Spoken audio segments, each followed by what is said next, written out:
Getting your perfume right can be challenging. Either you put on too much and it enters the room before you do, or you put on too little and you might as well have not put it on at all. Let's talk about perfume today on Life Starring Deb.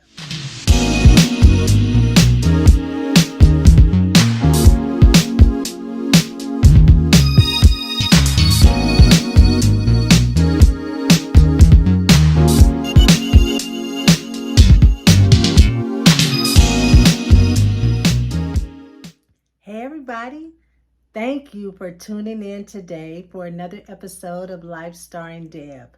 I am Deb and I welcome you to my show. One of the things that I like as much as I like shopping is shopping for perfume. I absolutely love the way perfume smells, and I also like the way it smells on me. But again, it can be challenging because sometimes I may smell something on someone else and then I'll just go to the store and buy it thinking that it's going to smell the same on me. And it doesn't, because our body chemistries are different. So let me share with you the differences in the perfumes that we love. So let's first talk about perfume, pure perfume. But pure perfume is not pure at all. It only contains about 15 to 30% of the oil. If it was pure, it would be unpleasant to the smell and it would irritate your skin, so you would not be able to wear it. But when you purchase what you're thinking is pure perfume, or if it's advertised as pure perfume, it is the highest form of perfume that you can get. It is quite expensive. You don't need a lot of it, but it will last all day. If you hug someone or bring someone close to you that has been wearing pure perfume, it will transfer onto you and you then will smell it all day. Again, it is the highest form and it's also the highest in price. The next highest level of perfume is EDP Perfume. I've got to brush up on my French, so I'm just going to call it EDP, okay? That is the next highest level of perfume that you can purchase. It is the most common perfume that you can buy over the counter at your department stores. Your major department stores will carry that brand. It is also a type that can last all day, depending on how you wear it. It can be expensive, but affordable. That is the most popular perfume that people sell and also that people will purchase for themselves or get as gifts. You can find some amazing fragrances in that line. The lowest concentrate of perfume that you can purchase is eau de toilette. In other words, toilet water. It has the lowest concentrate. It is the least expensive. It won't last all day. In fact, you will find yourself freshening up all day because it will evaporate very, very quickly. And that's actually why it sells better than most, because it's supposed to be like a refresher throughout the course of the day. So those are your three major types of perfume that you can purchase. Now let's talk about how do we apply it and how do we make it last long and how do we get our money's worth. The best time to apply a perfume to your skin is right after a shower. Why? Because your body is clean. It's free from dirt and it's warm and it's damp. The more your body is moisturized, the better the perfume will stay on. Now, if you can't spritz on perfume right after a shower, then I would suggest using a non-scented lotion. Because again, the more your body is moisturized, the better and the longer the perfume will stay on it. Also, you want to avoid accidentally changing your signature scent. Now, how do you do that? Because you're putting on too much. You have lotion, then you have moisturizer, and then you put on something else. Remember, you just have soap. And if you have all that and then you spritz your favorite perfume, that can completely alter the way it smells. It can make it too intense, too potent, or it can even turn it sour. So again, the best thing that you should do is use an unscented moisturizer or lotion before you apply your perfume. That way, it will not alter the smell of your favorite fragrance. So how and where do you apply your perfume? Where there's heat. On your wrists, behind your neck, behind your ears, behind your knees, or sometimes in between your thighs. I've often heard that women have also spritzed a little down by their ankles. Those are places on your body that will generate heat, and heat will activate the smell of your perfume. Don't forget your pulse areas. That is where you apply your scent. Now let me break a habit that a lot of us have just learned from either watching our grandmother or our mothers get dressed, or even watching women on TV, because it looks so glamorous, to put perfume on your wrists and then rubbing it together. Don't do that. Don't rub it together. And there's two reasons why you shouldn't. Number one, when you put it on and then rub your wrists together, it will actually dull the smell within the first 5 minutes that you apply it. And second, when you rub your wrists together, it will mix with the natural oil that you have in your body, and that will alter the smell of the perfume. So what should you do instead?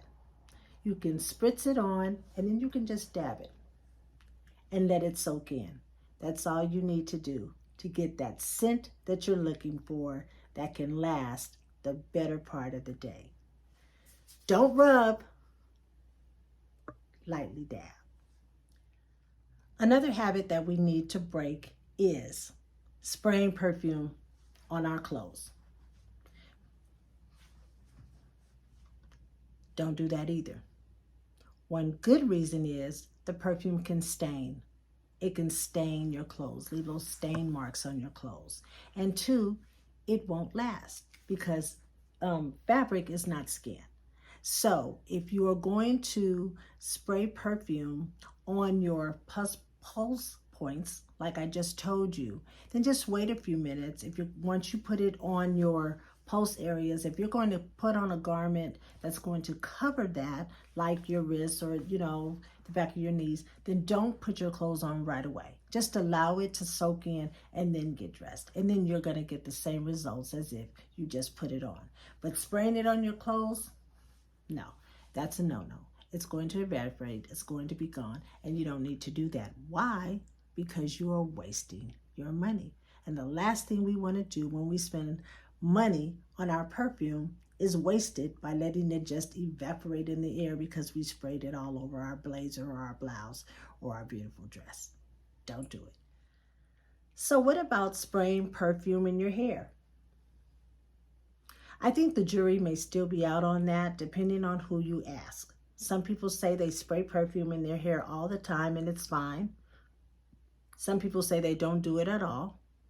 And if you ask your hair professionals, they may or may not have an opinion about it.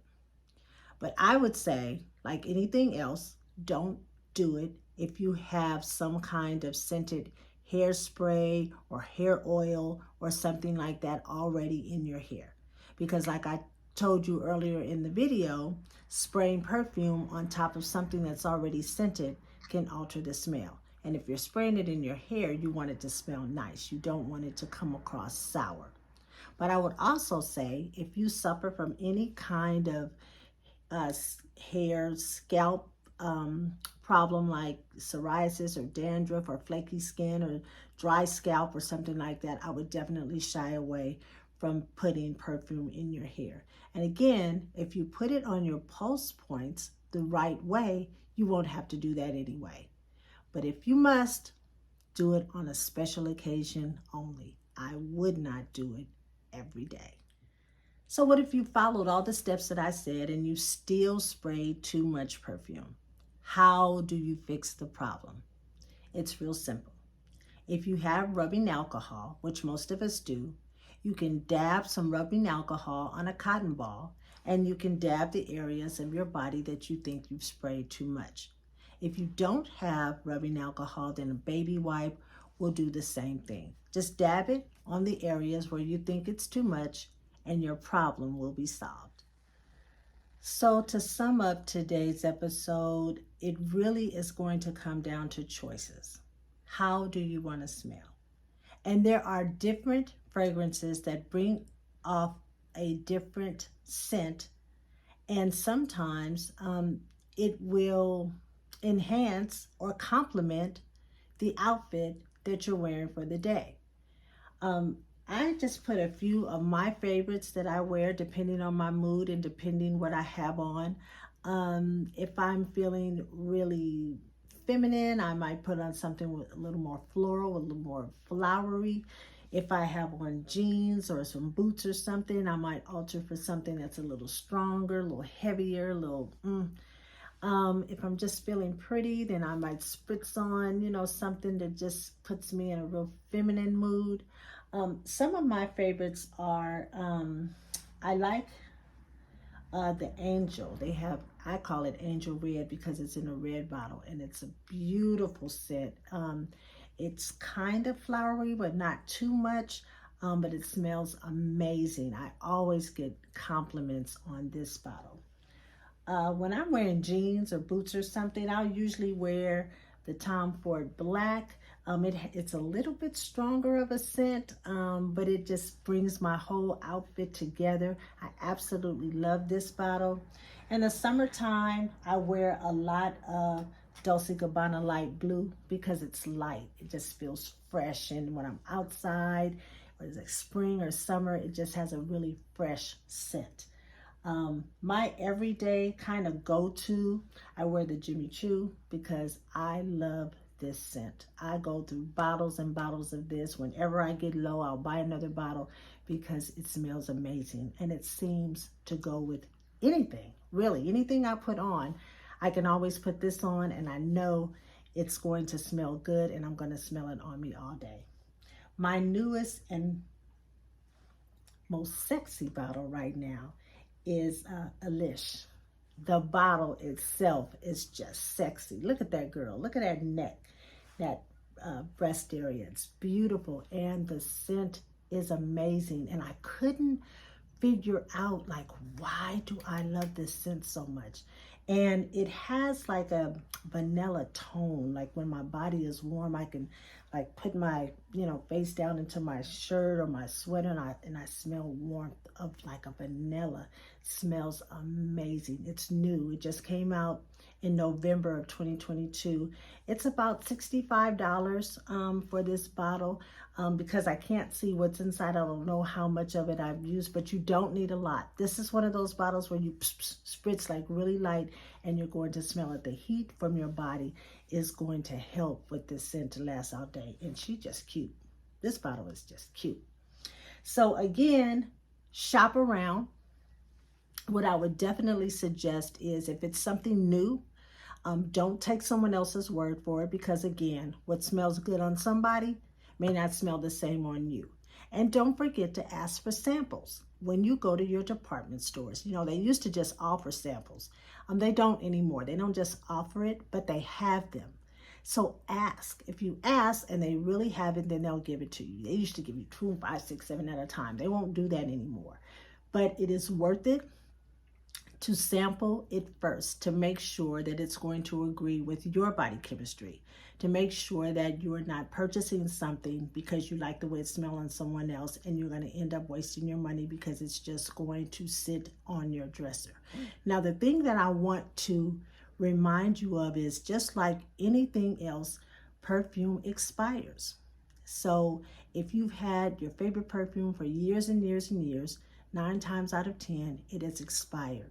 The color of the perfume, if you can see through the bottle, it'll be a different color. And that's one of the ways to let you know that it has expired. So what does that mean? It just means it's not going to have the same smell as it did years ago. So you definitely want to pay attention to that. So that is today's show. Thank you for tuning in. Tell a friend, share, like, make comments. I love to connect with you. I love bringing you this information, and I want us all to live happy, to live healthy, to smell good, and to do us. So until we meet again, be good to you. Have a good day.